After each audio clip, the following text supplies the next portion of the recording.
Mental Health Monday on Radio City Talk with Mick Coyle. Tackling the stigma. Radio City Talk. It's Mental Health Monday. My name is Mick Coyle. I do hope you're well. Special guest in the studio this week. He's here to talk about his new autobiography. Matt Jansen, the autobiography, what was, what is, and what might have been. He's a former Blackburn, England, Carlisle, Crystal Palace and Bolton Wanderers striker, and most importantly, ex-Chorley FC manager as well. Matt Jansen, thank you for your time. Thanks for having me. Hey, not a problem at all. Thanks for coming on the programme. First and foremost, I always feel like saying to everybody who's written an autobiography, congratulations, because I know you've spent a great deal of time getting this down and finding the right tone as well. Yeah, I mean, I was approached in 2014 by John Coleman, who wrote the book with me, and I thought, nah, really? It's been that long. It's 2002 since my accident, and does anybody now? I've been retired for a while. Yeah, I was manager at Chorley, but does anybody want to read it? But as we delved deeper into it and started getting chapters together, I thought, actually, it's not a bad story, this. It's not a stereotypical autobiography. It's about getting to the highs and then suddenly the world falling beneath you, and then the struggles and the depressions and the anxiety and the struggles to get back to that level I was never able to do, and my mind and everything, and the fear and the anxiety and the depression. Eventually, over time, I was able to come through it, but it was a hell of a difficult journey. In terms of the story itself, it starts off as the typical sort of footballer's autobiography with, stories of dressing rooms and characters and transfers that almost happened and didn't happen, and great managers that you worked for. And then you mentioned the year 2002, which is the incident you're involved in Rome, and you find yourself in hospital in a really bad way. And I remember at the time how that was reported. Matt Jansen's been in a scooter crash. He's found himself in hospital as well. It's a proper lights out moment for you at that particular point in the book as well, whereby you jump on the scooter and then the next chapter starts in a hospital room, right? So were you working off very little there in terms of your memories of what happened at that time? It's funny. I can remember everything up until a split second before I get hit by the taxi, and then lights out, coma for 6 days. And then my memory was sporadic, and then I had to do all these neurological tests, which were designed to show how well I was progressing or not progressing. Like a four-year-old could probably answer the questions, where I was getting most of them wrong to start with, and slowly but surely was getting better and better. But I do remember, I was the happiest man in the world. I just narrowly missed out on going to the World Cup, despite being told I was going, having the suit measured and the pre-invite to David Beckham's send-off party, etc.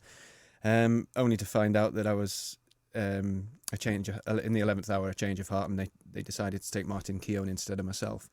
But I thought, well, that's the one to sink in for the football fans there. Martin Keown instead of Matt Jansen. But go on. Yeah, but so they went for safety rather than a bit of hopeful maybe risk. I don't know, but and I hadn't played my first game yet, so that was maybe a little bit too much for a risk. I was confident. 2002. I just finished, I think I'd scored 16 goals in the season, and a cup final goal and cup final win. So I was high on confidence, enjoying my life. And to get over the disappointment of missing the World Cup, I ended up deciding to go with my girlfriend then at the time, a new girlfriend who I thought, maybe this is the one. So we went over to Rome, and as you do what you do in Rome to get about. We had a taxi journey from the airport to the hotel, and I vowed I'm never getting in another taxi in Italy again. But we got on one of these little scooters that everybody seemed to be zipping around in, and we went to see the Colosseum, the Trevi Fountain, etc., and all the sights. And then one afternoon, early evening, I think it was, my wife suggested, should we go back out on the scooter? So I said, yeah, come on in. We're riding around Rome again, and her helmet flew off. And we were looking everywhere for it, couldn't find it anywhere. And we noticed some police on the side of the road, and we asked, is it okay to go back to the hotel? We can't find our helmet, but she hasn't got one. The hotel's only, I think it was 600 yards up the road. And they said, yeah, go straight to the hotel, but make sure you get a helmet for tomorrow. So off we went, and literally we were at a crossroads about 150 metres from the hotel, and it was a crossroads where all the cars are parked. I mean, in Rome they park bumper to bumper. I don't know how they get all the cars. They just bump into each other, and so it was congested. And I'm just leaning out. It was cobblestones. I can remember it this day. And I'm leaning out at this at this crossroads, trying to peer to see if anything's coming. And then, split second, bang, and I take a taxi, hits me on the side of the head, and the rest is I don't remember.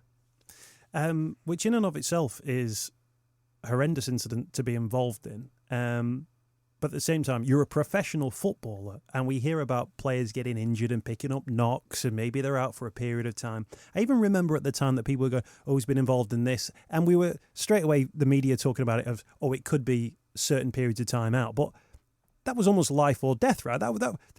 It wasn't portrayed, I don't think, as seriously as it maybe was. Was that the way that the news was managed, maybe, do you think? I guess so. I mean, it was out of my hands. I didn't have anything to do with it, and I couldn't. But my wife was thrown off the bike. Fortunately, I took the impact, and she just fell off the bike. And then she's probably had it worse than me because she's experienced all the aftermath. I was lying in the middle of a cobbled street in Rome, face down, blood everywhere, and she was screaming. Then ambulance came, and she wasn't allowed to come with me in the ambulance, and she was taken by a policeman back to the hotel, I think, for the passport. I'm being told. I think that's why. And then I had the money, the euros for spending. She didn't have anything with her, and I think a taxi driver took pity on her and drove her to the hospital to meet me. Well, see what the extent of the injuries were, and obviously it was just a general hospital at the time, and it was, according to her, it was the worst hospital she's ever been in. And she had 6 days of it. Well, no, my brother-in-law, who was my agent, flew over straight away. She'd rang him at 2:00 in the morning. When she got to the hospital, he said, "Oh, it'll be Matt again. He'll have had a few drinks, and he'll be telling me he loves me and all that." So, fortunately for him, he did answer the phone, and she was crying her eyes out, saying, "Look, you've got to come over. He's been involved in a scooter accident. He's in a coma.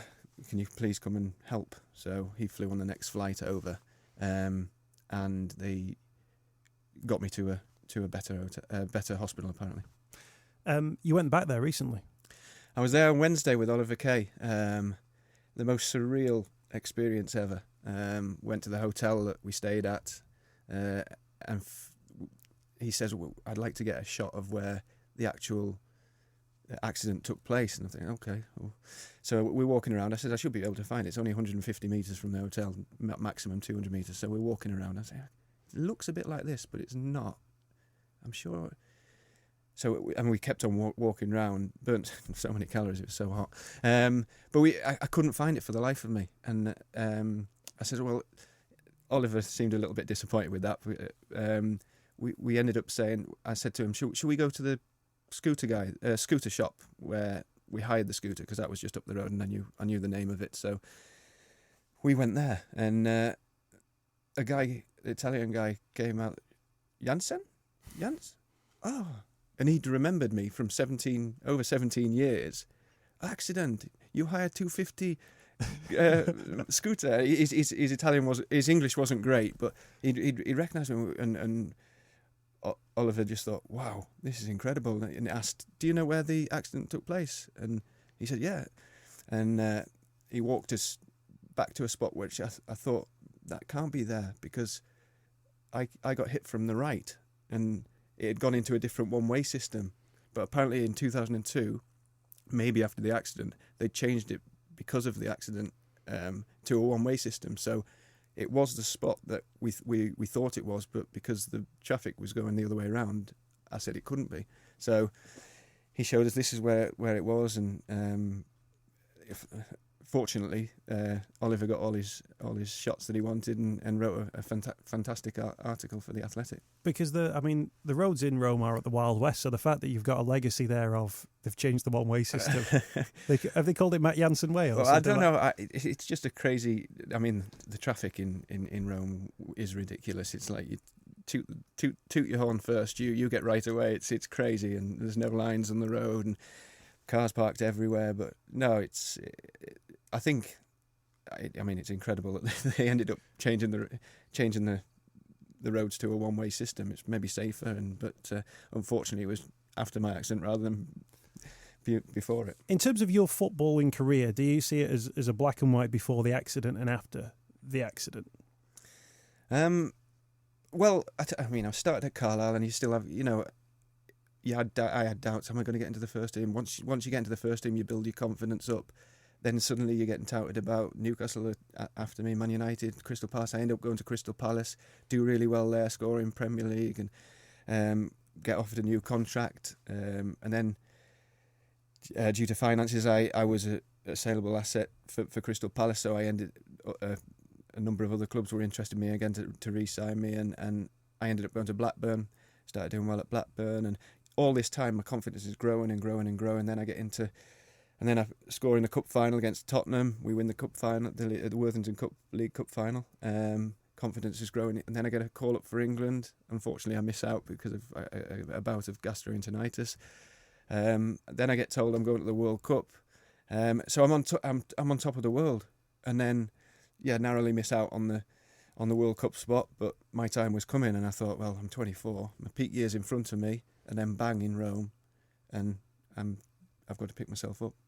You were still a professional footballer, and you still had a Premier League club set up around you. But I guess your situation, because of the nature of it, the nature of the injury, and then what was to come, I almost get a sense from the book that although the club did all they could or took steps to deal with your situation, it was a little bit unprecedented. The manager, Graham Souness, I think at the time, had never dealt with a player in that situation before, and then names start to come into the frame that I think are now household names in the world of football, like Steve Peters. But then you would have been one of the first people to sit down with psychologists and things like that. At what point did you realise or get a sense that the injury, albeit a head injury, was turning itself into something else, that there was something else going on from a mental health point of view that maybe wasn't something that a doctor could spot from a physical symptom? It was more something that you were starting to think in your mind. Well, like I said, I mean, I went to see a neurosurgeon straight away when I got back from Rome to England, who assessed me and said he's going to take a while, if at all he'll get back. But he says at least 12 months he'll need to recover from this. He's had a brain hemorrhage, etc. He's damaged frontal lobe and some technical stuff that he mentioned, and he needs at least 12 months out to clear his head maybe. But I was rushed back. I was doing well, or they perceived me to be doing well, and I played about 4 months later. So was that too soon? I mean, it is hypothetical because it was new. Nobody had a bad head injury, and nobody had suffered like this. I mean, if you do your cruciate ligament or break a leg, people know how long it takes to mend, and but they don't know how long your brain might need to settle down. And if you would never rush somebody back from a cruciate knee ligament, but I think in hindsight now I was maybe rushed back because 4 months was, and certainly Professor Steve Peters said he should have been there from the start, and wasn't there till, I mean, I was suffering, and then he was there to kind of help me with the suffering. So Blackburn did everything they could do, but they didn't. Nobody knew what the right answers were. And I was going to say, were you keeping anything back in terms of how you were feeling, as to how bad you were starting to feel? Well, it was 2002. Nowadays, mental health is far more prevalent and recognised. And in 2002, or before my accident, I thought, what do you need a psychologist for? What do you need a psychiatrist? Are you mad? Are you crazy? You just puff your shoulders out, put your shoulders back, pull your socks up, and get on with it. And until I've experienced what I've experienced, I couldn't think of anything now further from the truth. The mind is so powerful. I didn't want to admit it in 2002. I was just struggling. I was trying to convince people I'm not right. I'm brain damaged. It's damaged me because everything that I have to do, I have to think about it. It's not automatic, and I can't seem to be able to do it like I used to do it. So there's definitely something wrong with my head. Definitely, and then I'm eating myself inside out. it's one that I make a mistake. Before the accident, if I made a mistake, it wasn't my fault. The pitch was bobbly, or it was a bad ball to me, or etc. etc. Now, it was my fault, and I was, like I say, eating myself alive, saying, "Oh, I can't get it right. I can't get it right. I'm brain damaged." Then, when you've got crowd and people and management and the players and the crowd all wanting me to get back, and all which was an added pressure, because I can't do it. I can't do it, and it was just. I just got lower and lower and lower, and then you get fearful, and then you get anxious, and then you start hiding on the pitch, and you don't know, and you're letting yourself down, you're letting everybody down, and it was just a vicious circle. And I was on antidepressants; they didn't work. I was on this, that, and the other. And eventually, I was seeing Steve Peters, who was seeing me weekly. So at the end of the week, I'd meet him, and he'd inflate me, and I'd feel good again. But I'll always have questions, and always right, and now I'll be able. And then, as the week went on, I started getting worse and worse and worse, and I needed to see him again. So I went to see him again. It was just a vicious circle where he would inflate me, and then at the end of the week, I'd feel back down again. So, but I mean, he likened it to the Victoria, that I was a bit like Victoria Pendleton. He worked brilliantly with the Sky cyclists, and Victoria Pendleton sometimes wouldn't get on the bike, but he was there to get her on the bike and talk her through it. Now, if Steve had been there all the time, 24/7 with me, and we joked about it, but obviously he couldn't, then maybe I would have been able to get through it, because he would have said the right things at the right time. But because I was seeing him so sporadically, I wasn't able to keep myself up. The narrative at the time from the pub bores was, Matt Jansen, he had that injury, didn't he? He had that accident. Yeah, he's never been the same player since.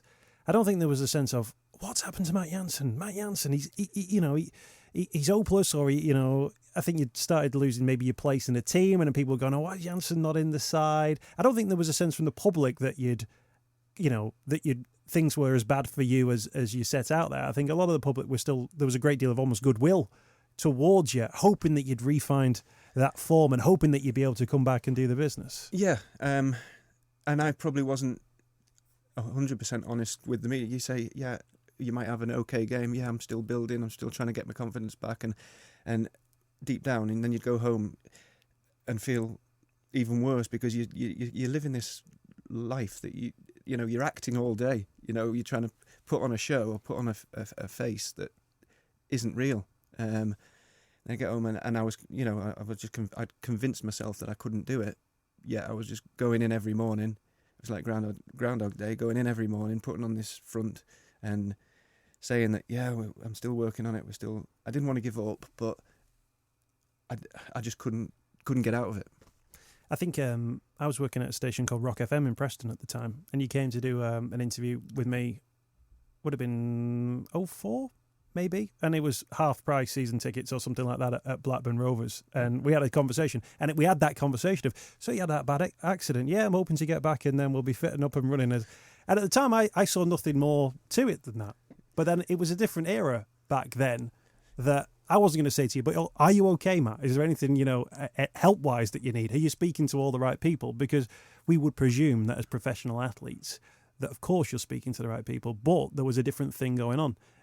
Something which I guess a lot of people had misunderstandings and certainly stigma around. You mentioned an incident, I think you call it the Anadin incident, we won't go into the specifics, which you say in the book wasn't a suicide attempt. Some people might read it and think, that sounds like a suicide attempt. How do you assess that situation now? I'm too much of a wimp, I think. I don't think I'd be able to go through with it. I had a few beers and I was at rock bottom. I think my wife was back in Lincolnshire with her father-in-law, who's helped me out. Who'd helped me out all the way through the accident and afterwards, and continues to this day. But I was on my own, and when you're on your own, you dwell on things, and you get yourself worse and worse. And I'd been drinking, and I just saw these Anadins on the side of the table, on the side of the counter, and put them all in my mouth and swallowed them with some more beer. But it was probably me just crying and wanting. It was a cry for help, really, rather than a suicide attempt. So, but I mean, the next day it had no effect, and then I'm getting up, go to training again, and it's Groundhog Day again. And I guess, although you'd gone through that incident and, you were okay, thank goodness, off the back of it as well, that the situation was still there in your mind. The reasons that you got as low as that were very much still there. In terms of coping with that on a day-to-day basis, did you think that the situation you found yourself in was conducive in any way, shape or form with being involved in professional football? Or did you get a sense that that day in, day out, week in, week out, the Saturday afternoon thing wasn't going to work for you because of how you were feeling? I think the longer it went on, the worse I was getting. I couldn't, for some reason, I couldn't convince people that I was brain damaged. And then you're going in, you're trying all kinds. Why don't you try this? Why don't you try that? And one-to-one stuff, and seeing a sports psychologist, I think from Alsager as well. I went and do repetitive drills to see if it can come back automatically rather than a thinking process. Then a year down the line, I see Professor Steve Peters, but that was more to cope with my struggles rather than get me back to playing football. But maybe one would ignite the other. But I got so low. Eventually, I had to come away from it. I think a lot of people will hear about and think about footballers that they say, never quite fulfilled their potential or never quite hit the heights that they... We don't know the reasons why, do we? There must be so many players where we go, he was a complete waste of money. And we don't... we never think, well, actually, did they have something else going on in their lives? Was there a bereavement? Was there a depression? Was there stress? Was there anxiety as well? If people come to you and gone, you know what, Gianni, off the back of this... Off the back of hearing your story, I can tell you about mine. Other professional footballers or professional athletes who've gone, I felt like that during difficult times, or I've been in a similar situation, albeit not with that same incident that you were involved in Rome in 2002. I think, now mental health and struggles are much more accepted. They weren't in those days. And the book at the moment is only not even a week old, a few days old. But the feedback I've had on social media has been brilliant. I guess every person has different characteristics, and every person will have their own struggles, their own downs, and their own highs. But it's how, and every individual will deal with them differently. It's like when you're in the dressing room. Some players are quiet, some players are bouncing around, some players are listening to loud music and dancing, and that's because everybody's a different character. I'm sure, and I'm hopeful that it resonates with quite a few people, not just in football, but in any walk of life. In terms of your own mental health now, how do you assess sort of where you are in 2019? 2019. Well, I'm good. Everybody gets down now and again, but not to the extent that I did. But I've learned to cope with things now.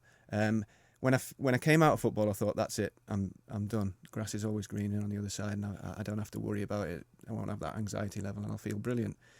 But after a few weeks, you start thinking, what's the meaning? What am I going to do for the rest of my life? I'm just going to sit around and moan about a stain on the carpet, because that was you'd worry about little trivial things. But I was just drifting. And then I get a phone call from ex-colleague of mine, Gary Flitcroft, who'd just taken over at Lee Genesis at the time. Cut a long story short, they went into a little bit of financial difficulties, and at the end of that season, Chorley approached him, and he asked me to go with him. This is where the story gets really interesting, by the way. Chorley FC fans, don't you worry about... I've been hanging on for this bit Brilliant. now. This is where it gets very interesting. And then you rock up at Victory Park. We rock up at Victory Park, and we have a successful... Well, I had a successful 8 or 9 years there. 5 years with Gary Flitcroft as manager, and I was his assistant. And we had 2 promotions in that time. And then he stepped away to focus on his property developments and watch his kids growing up. And I was asked to take the realm. And we managed to get into the playoff final and then to the playoff semi-final the following year. Before a few disagreements with the board, and I ended up resigning at the end of last season, 2018. Chorley had been on we're in a bit of a nowhere position in terms of the Unibond, and there was always a sense that if the club kind of got itself together, it could be somewhere near the top of the National League North, or potentially even the National League. And I think when Gary Flitcroft came on board, people suddenly started going, hang on a minute, there's something happening here. Hang on a minute, Matt Jansen's playing for us. We're going to be the absolute business. And it turns out we were. And we entered a period of time now which has been, I think, certainly for a generation, had never seen anything like that. Suddenly good quality footballers playing interesting football, scoring goals. And then Flitcroft left and everyone, oh no, what's going to happen now? Then you took over. And there was a couple of bad results at the start. Next thing you know, we were still winning the Lancashire Trophy. We were there at the Macron of the Reebok. The playoff finals as well. FA Cup first round games. Chorley FC on the TV. That was... I mean, I noticed in the book you're almost uncertain about your managerial career, but let me tell you this. Pretty good from where we were looking. We thoroughly enjoyed almost every single minute of it, I think. Well, thank you. Yeah, it was. You're finding your feet. It's like anything. It's like at the start when I was at Carlisle United. Am I going to be good enough to get into the first team? And when you do, you grow in confidence. And then you get touted by Man United, Crystal Palace. Then you go to Blackburn. Then you get in the England team. So it's a gradual process. When I first got the manager's job, I had my own doubts. It's prevalent in the book. I'm a self-doubter rather than I'm half glass empty rather than half glass full at times. But I'd have my doubts, and then we'd lost the first couple of games, and then slowly but surely we started getting better, and I was learning the job as I went along. Then I got a little bit more confident, and then I started believing a little bit more. Maybe I can be a manager. Maybe I am. And then I think through my experiences with Steve Peters, through the bad experience of what happened to me and the lows that I had, I try and speak to players differently, individually, rather than as a group. And I think I try to get the best out of players and try what makes him tick and I try to understand a person rather than understand them as a player. And that bad experience has maybe helped me with managing and coaching. But I started to enjoy it.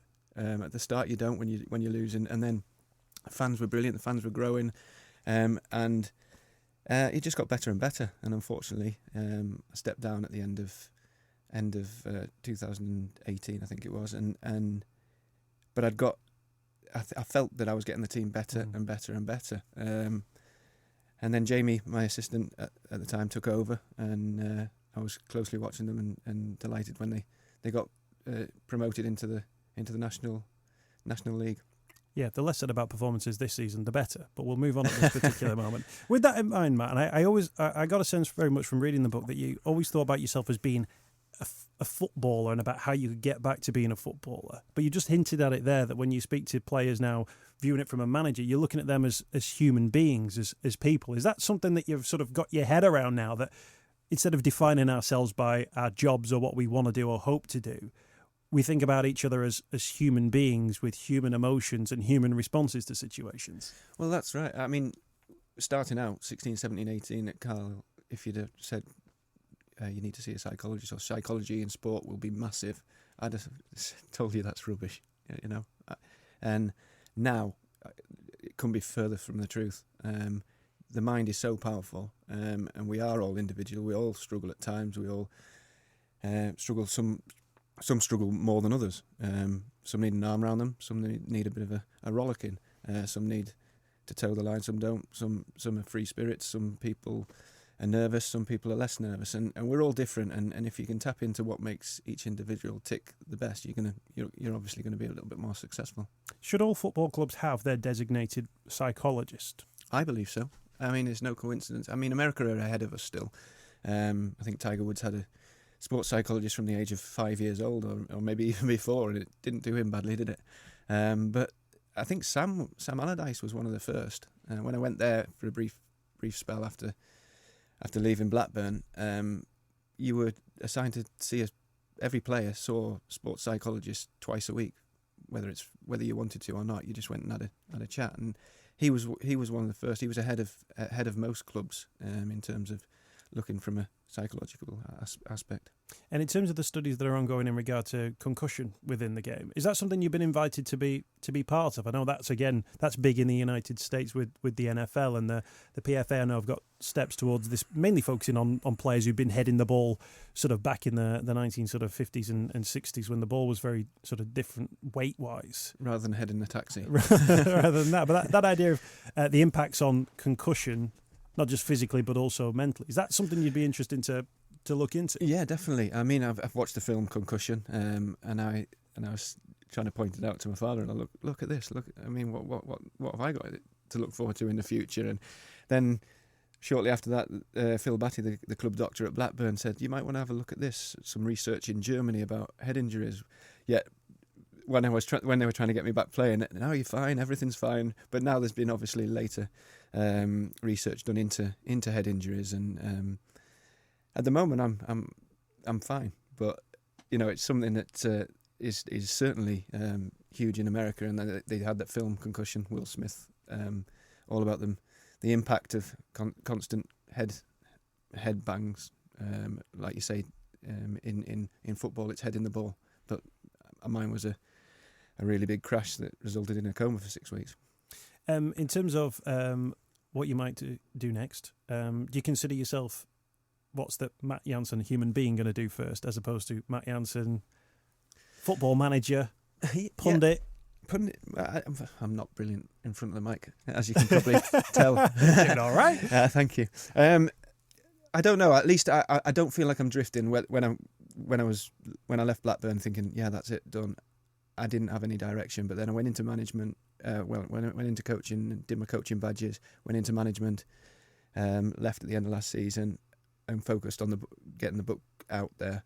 There may be some stuff off the back of the book, but I certainly don't want to drift anymore. I definitely want to be involved in football in some capacity, whether it's managing, coaching, scouting, or helping others with my experiences that I've had through my career, albeit some really low points, but being able to help others. Do you feel like that accident and the subsequent mental health issues that emerged, do you feel like that robbed you of a time? Do you feel like maybe life owes you a little bit of an opportunity? Because some people would say, the chance to be paid to play football for a living is one which anybody would love just for, a couple of seasons. Is there part of you which has a regret about the opportunities that maybe didn't come? Yeah, I used to. Yeah, I used to think, oh, I can't believe it.